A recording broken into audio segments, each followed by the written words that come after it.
Hey guys, so we are back for season 2 of Insecure, my favorite obsession show. I think it's a lot of our favorites only because it's just genuinely real. Like it actually depicts realistic situations that can happen in relationships with relationships with black women, of course. Okay, so we start off with basically, quick recap of season 1. We have Issa and Lawrence, of course, been together for 5 years, but they hit a stalemate where Lawrence wasn't working, and obviously you're not working, your ego is down, and you're just like practically boring.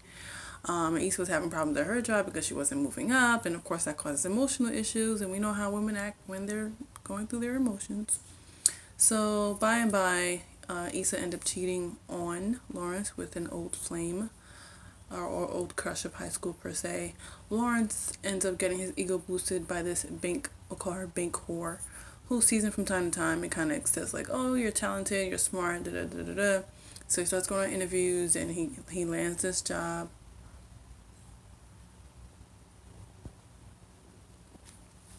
He lands a job, and of course he's working. He goes back up. He starts looking good, looking fine, and Issa would have got away with it. She would have got away with it, but they end up having an event. The old flame who she cheated with ends up showing at the event. Then they were arguing, which by and by, of course, so predictable. Lawrence was around, heard it, and starts putting two and two together. Whatever. Found out, thought they broke up. Issa's best friend, which I don't know why her name escapes me right now. She was going through her little things too with the whole dating aspects, trying to figure out who she was. Either she was being too clingy or not being clingy enough. Did have a good guy, but she didn't know what she was doing. These little things, she was kind of being high maintenance with her selection in men, whatever. Then of course, her job, which she is a lawyer. Things were okay, but she had a little not scuffle, but kind of an issue with one girl that was working there.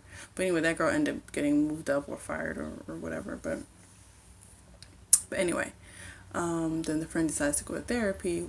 She did have a quick fight with Issa. They made up, but then she thought about doing a whole therapy thing. All right, that was done. If you got it, good. If you don't, obviously you can always find repeats of season 1 somewhere. Okay, so we start off where Issa's, she's dating. They're showing basically brief, quick sessions of 3 different dates she's been on. I like this scene because not only were they showing how her mood was changing with each date, they were also showing how the clothes were changing, how the background was changing. Because dating, I think, is only hard when you're on multiple dates and you're answering the same questions. It's like going to interviews. When you go on a constant interviews, you know the goal is to get a job. But after a while, when it's just a long process and you haven't gotten that job yet, the questions just get so like mundane and just answering. Even if you know it's a new person you're talking to, but just the repetitive questions in different ways, it just gets frustrating. And she was definitely frustrated by the third date. You can tell because she had sweats on. The first day she was really, really dressed up. The second day she was more casual. And by the third day she was in sweats. She was like, fuck that, whatever. And of course she was a lot more in her head. The first one she was definitely more engaged. By the second and third one she was a lot more in her head, doing her little rap thing that she does. The last, like basically the last question that kind of triggered the whole rap session was them asking her, why are you single, or why are you on this app? Yes, she's using apps, which she got from the bestie, because the bestie was also using apps to find her dates. So we're not gonna get into the rap, but the rap, we know the rap was cool because Issa be on it. You see, she be on beat and she's clever and she's creative. It's fun. Anyway, obviously the last date, it ended where he tried to touch her hand. Obviously she wasn't prepared for it, so she just got all awkward and knocked drinks all on his lap. Okay, next scene, her and the bestie get together, and either they came from a workout or about to work out. So doing like a quick catch up. The bestie's confirming she's gonna try therapy. They kind of make fun of like the therapy's trying to get deep with her, but which they do show the scene when she's with the therapist, which is a black therapist. I forgot her name, but she wasn't really being as open as she should be. I mean, you can't decide to do something like this, and then when you get there, actually get into the experience, and now you don't want to do it. That's like when someone's saying, face your fears, then when you get to the actual timing where you're supposed to face the fear, you just shut down. Because when she got there, she was just shut down. Therapist was like, oh, how's your work? How's your family? She's just like, fine, everything's cool. You're paying for this, okay? Therapists are not cheap. So you might as well get your money's worth and open your mouth. Plus, I don't feel the therapist was as engaging as she should have been. Obviously each therapist's technique is different. So I guess hers is just, just going to ask her questions to kind of let her completely take over the floor, and without any pressure. So, and eventually you realize, oh, I'm paying for this, I'm going to start talking. But all her answers was just fine. Yeah, so back to the walkthrough. No, I'm not going to go in order. I'm going to go in order of what my mind thinks wants to go in order. So yeah, they're walking after the little workout or whatever. So yeah, so Bessie talks about, her therapy session, how it was whack or whatever. She's trying to go all deep, but she's going to keep an open mind. And that she's strictly going to stay basically single, because she's trying to figure out herself and how she is with and without a man. So Issa starts talking about Issa's still going through with the whole heartbreaking breakup thing, and then what she did to cause Lawrence to leave, and Lawrence is not returning her calls. He doesn't even want to come check the mail. So it's like she was giving the bestie the truth about what's going on, but at the same time hiding certain things. Like when the bestie asked her, she's like, I just want us to, no, Issa says, so I just want us to be cool, it's not like I want him back. And Issa was like, well, it's okay if you want him back. And she's just like, no, but I don't want him back. But deep down, she did want him back, which they actually show more of that feeling later on, which we're going to get to. Let's see, next scene, we have Issa back at work, which since season 1, I get the gist of what she does. I'm not too clear, but it seems like basically, I guess, to create programs to keep kids out of trouble and to help them with their studies, with their future, just doing more things active in the community. So I guess it's their first high school, because they usually deal with middle kids.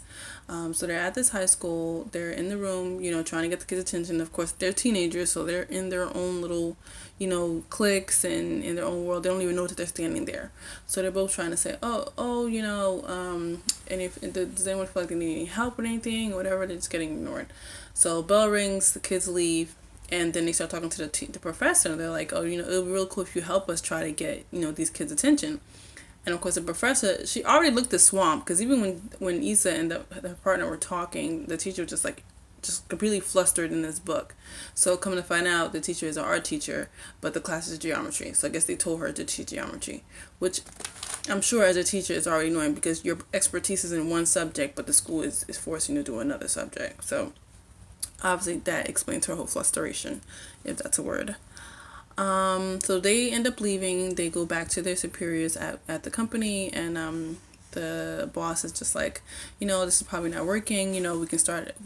I can put you on a new location. That school is probably hard or whatever.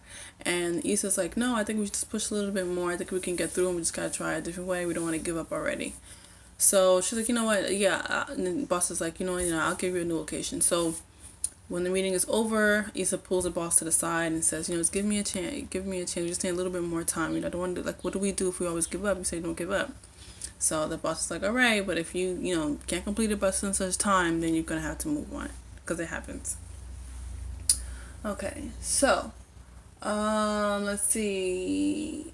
We have the bestie at work. This part was so stupid, because she's on a conference call. And I don't remember this girl, but she must be maybe a new secretary there, or the receptionist. So I feel like when it's like a couple words, you should be able to read lips. This scene was stupid, because the bestie's in Molly. That's her name, right? Molly. I think it's Molly. I don't know why. When a season's been going for a long time, you totally forget the characters. Yeah, I think her name is Molly. She's in her office on the conference call, and the secretary is knocking the door, saying, and then Molly was acting like she didn't understand what she was saying. And she's like, because she's saying, can I come in? And she's pointing at the door saying, can she come in? And Molly just like, then finally she tells her to come in. And she's like, oh, okay, I thought she was on a call. And she's pointing at the phone because she was on a conference call. So I guess the secretary is like dropping her mail or whatever. You would think that part isn't important, but I think it is kind of important because, I don't know, Marley is obviously supposed to be seen as this great lawyer, but I don't know, sometimes she gives off this weird vibe of just like, she's just better than certain people. And maybe with this new secretary, I don't know if because the secretary was white or just she just assumed the secretary was incompetent or whatever. I don't know, she was being funny. You know how like you are, if you already you already made an impression in your mind of someone else, when that person approaches you, like just anything they say, it just irritates you. That's the vibe that I picked up. But yeah, so being distracted, she's going through the mail while she's on the conference call, and she just opens up a letter, which was a check in it. So she's looking at it. First of all, damn, that's like a week's check or 2 weeks check. I know I'm in the wrong business, but now I really know I'm in the wrong business. Yeah, so she's surprised and she flips it over and she sees it's not hers, it's a man's name. So boom, that's another topic they're going to be hitting on, where she's obviously not making as much as a man is making in the lawyer office. Okay, so now we have Issa back at home checking her mail. Of course, Lawrence has a mail to go to jury duty. And of course, she goes into her little rap thing. She's like, oh, you got mail, you're going to jail. She's so stupid. She's so stupid. But basically, it gave her an idea to go after him, or a new way to get him to talk to her. Because I'm a jury, the regular mail, it's whatever. But jury duty mail, you better get that. Because you need to go or make a good excuse that why you can't go. So, she ends up texting him. Okay. Yeah, she ends up texting him. And he responds that he would come the next day. Now, what's funny is when I first watched the episode, this scene that I'm about to explain, I didn't put two and two together. When I watched it a second time, because the first time I watched it, I was half asleep. When I watched it the second time, then I put two and two together. I'm like, oh, sneaky little girl. Because girls do that. Okay. What happened was, once Lawrence texted her back saying, I'll come get it tomorrow night, she ends up calling Molly and it's like, oh, you know what? I've been feeling great. Can we have our friends, get together and do like a wine night at my house? Bring a +1, make it cool like we did in the old days, whatever. And mind you, Molly's already annoyed because of the check thing. So, and again, this is another, even though, okay, like I did on my quick through, that they had a little beef in the first season, then they made up. But one of the things I remember saying in my other reviews is that Issa does have a tendency where, when she's talking to Molly, I feel like she just, again, makes it about herself, and sometimes she doesn't give enough room for Molly to speak up on her issues. So, and that's supposed to be your best friend. You should be able to hear when your person's having a problem, and even though you're not having a problem at that time, but you still should, or if you are having a problem, say what your problem is. She give you your advice, then it's her turn. Let her speak. So when she called, she's like, oh, you're all right. She's like, yeah, I'm fine or whatever. But she wasn't fine. Like you obviously got the hint in your ear that Molly doesn't sound like she's fine. So why aren't you asking for her problem? She doesn't.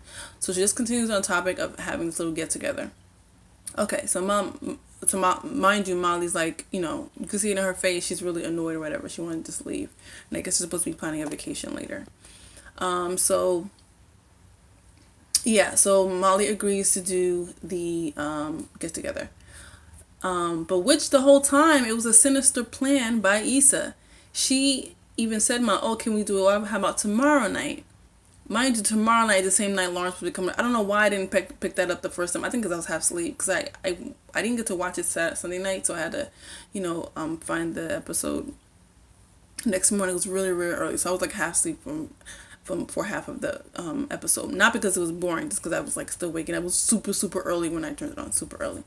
Anyway, so by the second time I watched it, when I was fully awake, then I'm like, sneaky, because girls do that. When they want attention from a certain person, it's like, even though there's a reason why that person's not coming to you, it's like some girls feel the need to create this scenario where they can be in charge, they can be in power, and kind of, either show off or just try to show they have one up on this person. Like, you don't have control over my feelings or my heartbreak or whatever. So that's what she was trying to do. She planned an event at her house, and at the same time agreed for Lawrence to come get his mail. For what? So long as we walk in there and see it's a party, that she's doing good and blah, blah, blah, blah, blah. Mind you, she actually got the idea from Molly, because Molly said, oh, you know how, guys come back around when they see you doing well or whatever. So that was, I guess, that stayed in her mind, and she found the opportunity to do that. Okay, so now we're at the party. Before the party, obviously, Issa gets in her little rap mode, because now she's dressing up, trying to find a good outfit, and just kind of playing what the scenario would be when Lawrence walks in, like what she's gonna say, how she's gonna act when he walks in the door to see all her friends. She's gonna act cool and calm, and like thinking they already passed the whole stage of being angry at each other, and they can just talk and everything goes back to normal. Like a lot of us do, because when we're about to be presented in a situation, we walk through in our head like what the expectations will be, or what the consequences will be, or what they might say and what you're gonna say after, what your reply will be. Lots of us do that. So I like all the scenes are just so relatable. They're just genuinely, because those are things that are actually happening. There's no exaggeration. That's what makes this show really good. There's no exaggeration. Like, those things can actually happen. Like, this person would say that this is one type of scenario that can actually happen. This could be the reaction of that scenario. Okay, so her friends come in, which the same girls that were from the first season. Don't remember their names. We got the loud brash girl, then we got the hostility girl, because she's, she has money, she's rich, she thinks she's all that. Of course, then we got Molly, and they all brought their little plus ones, except for Issa. Issa ended up bringing her brother. On purpose, obviously. She's not going to bring a random person, because all she's thinking about is her plan of trying to one-up on Lawrence. If Lawrence was in a bad state, which Lawrence wasn't, okay? Lawrence, on the other hand, Lawrence is still with the bank whore from the first season. Okay, supposedly, I get... Lawrence.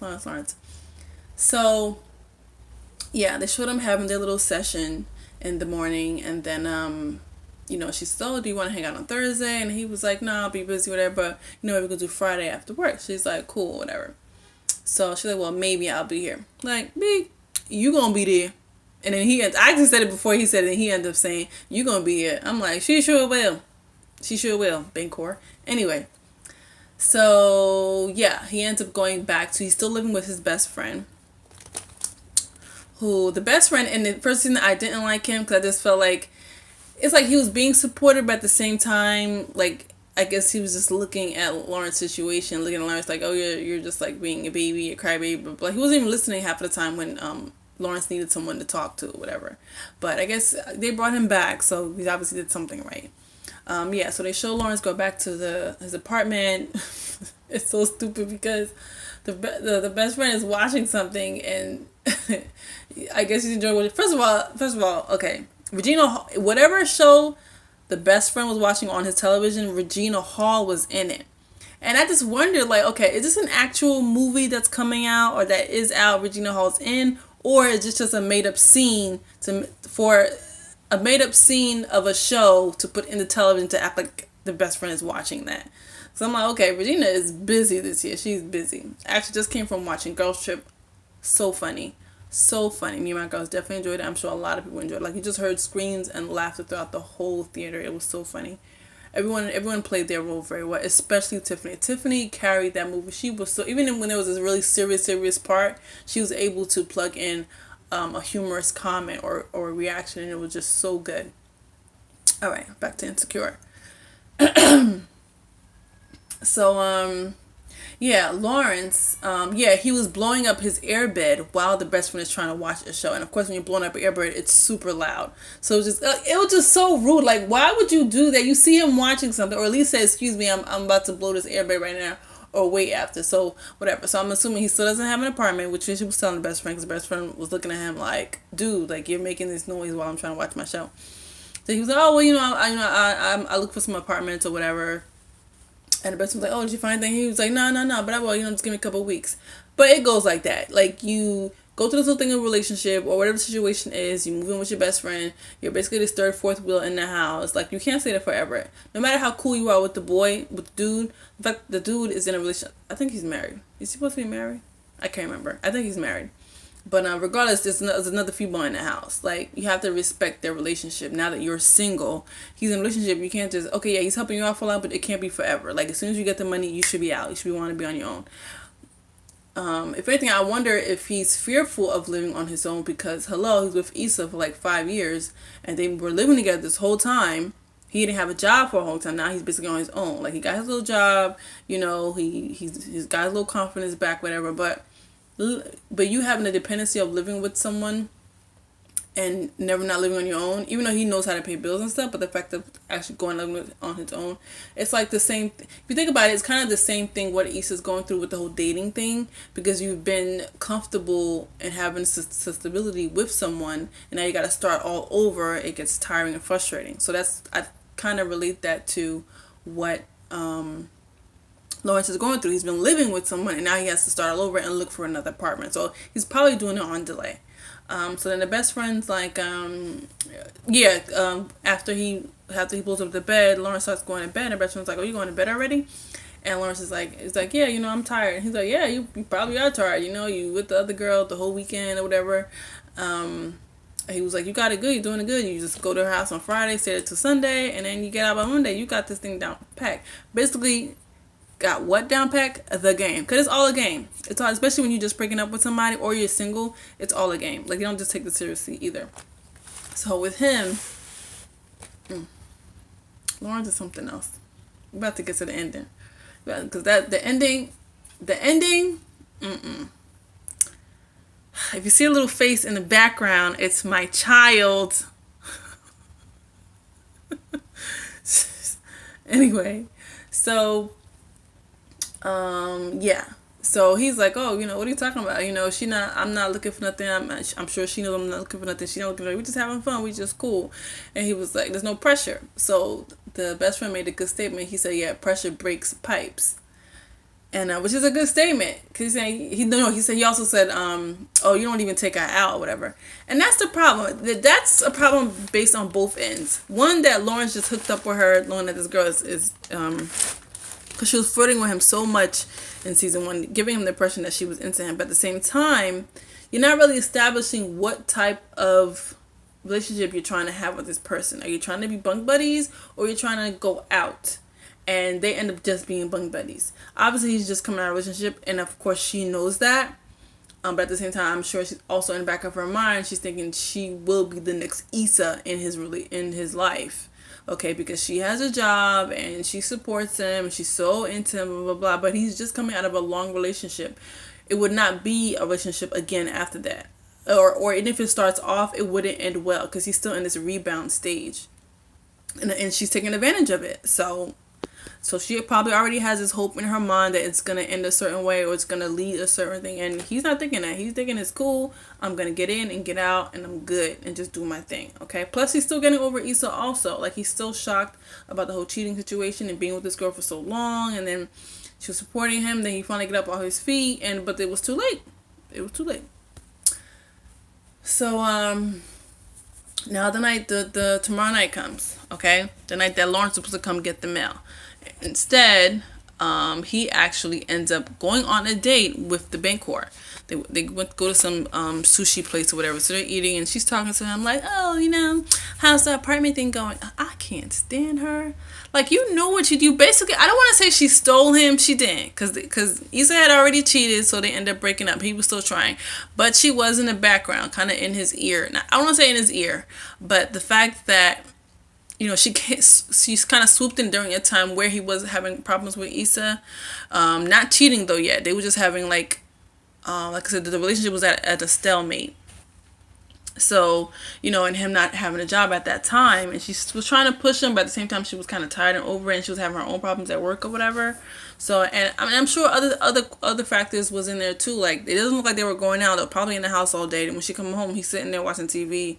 Place is not really clean or whatever. But it got better. He got his job and he got his crap together, and he was happy. And they started to become better together, happy. And then once it started getting better, swoop come in her ex, and we ain't gonna talk about that. Like I said, if y'all want a full recap, you can either watch other reviews or find those episodes and quickly get through before episode 2 next Sunday. She's just like, oh, how's the apartment going? And they're talking a little bit, and he was saying, it's not going that well. It's kind of hard starting over and looking for a new apartment. Like, basically saying he's not ready to look for an apartment right now. So, but you could tell she wanted this. Like, she was so, first of all, she's so into him. You could feel it, you could sense it, you could read it in her face. She's so into him. First of all, okay, Issa lost a lot of weight compared to, I mean, she wasn't even big in the first place, but she definitely lost more weight for this because she was super skinny in them shorts that they show at the end. And the Bancore also lost some weight too because her booty looks smaller in this episode than it did in the first season of Insecure. Or is it just me? She definitely looked a lot smaller. Yeah, she looked a lot smaller. Anyway, yeah, she's just so into him, and I guess she's trying to go with the flow also. And I guess this date, she was so excited to actually have this date with him. But who knows? You know, she don't get that many lines. She only get a couple lines or whatever. So we'll see what her where her character is gonna go to. Let's see what else. Okay, back at the party. Okay, now at this point, Issa doesn't pick up that he's not coming yet. Okay, she's trying to mingle and host for everybody or whatever. There's jokes going on, drinking. There, Molly also tells the other friends about the whole check thing, how she thinks the man is getting more than her. They're giving her their little advice, whatever. Okay, so boom, Issa gets the text where Lawrence says he's not coming. So of course she gets sad or whatever. And Molly picked up on something, but she didn't want to get into it at first. I think she didn't react right away. So Issa ended up walking out. Molly ends up going after her and saying like, "You alright?" She was like, "Oh, Lawrence is coming." She's like, "Well, why would he come?" She's like, "Well, I kind of told him to come pick up his mail at the same time of the party." She's like, "You did what?" Okay, yeah. Another thing they're doing, it's kind of like the whole Bible thing that the Kardashians do. They're saying Malibu, which I didn't pick up on. The first time I watched it, I thought she was saying Malibu because maybe that's her definition of when you're starting over as a woman and she wants her to be all about her single thing and get her, enjoy life and enjoy herself. So she's calling her Malibu, like Malibu Barbie. That's what I was thinking. But then I watched it the second time and I heard Molly say, "No, when I say Malibu, you're supposed to be completely honest." So she said to you, well, I asked you if you, I said it, I basically asked you, do you want him back? You said you didn't want him back. I said, well, of course I want my man back. That's my man. Of course I want him back. She's like, so you lied. I said Malibu when you lied. She's like, well, I didn't lie at that time when I said it. I thought I didn't. And then I thought about it some more and then I do. Okay. So while they're out there, one of their other college friends comes out and she's already been drinking. So she be acting a fool. She is funny. So she's seen these boys walking past the building complex, and of course they were young guys. But she's like, "Oh, y'all want to come to the party?" And she was like, "I'll burp you." She be saying the most wildest stuff, but it's so funny. It's so funny. So the three boys end up going up there. Okay. And you could slowly start seeing the mood of the party changing. Because when the party first started, it was very sophisticated. Everybody's just calm and chill. Only a couple, like maybe 7, 8 people. Now, those 3 young cats came in there. Okay, they're mingling. And now there's weed. There was no weed before. Now there's weed being passed around. Then this other neighbor came in saying, "Oh, can y'all turn on music?" No. I think when the 3 boys came in, somehow either they left the door open or whatever happened. The other dude who's from the Crips or Blood or whatever, he lives in the apartments too. He came in with his boys and he was like, "Oh, it's a party going on or whatever." And he didn't even wait for like a full answer from Issa. Issa was saying, "No, it's a small thing, whatever." They still walked in. They took over the music. He automatically went and sat down next to the funny girl. At first she acted like she didn't want to talk to him, but then they start talking and the music's bumping. Then one of the gang members start freaking dancing the Crip dance. Lord.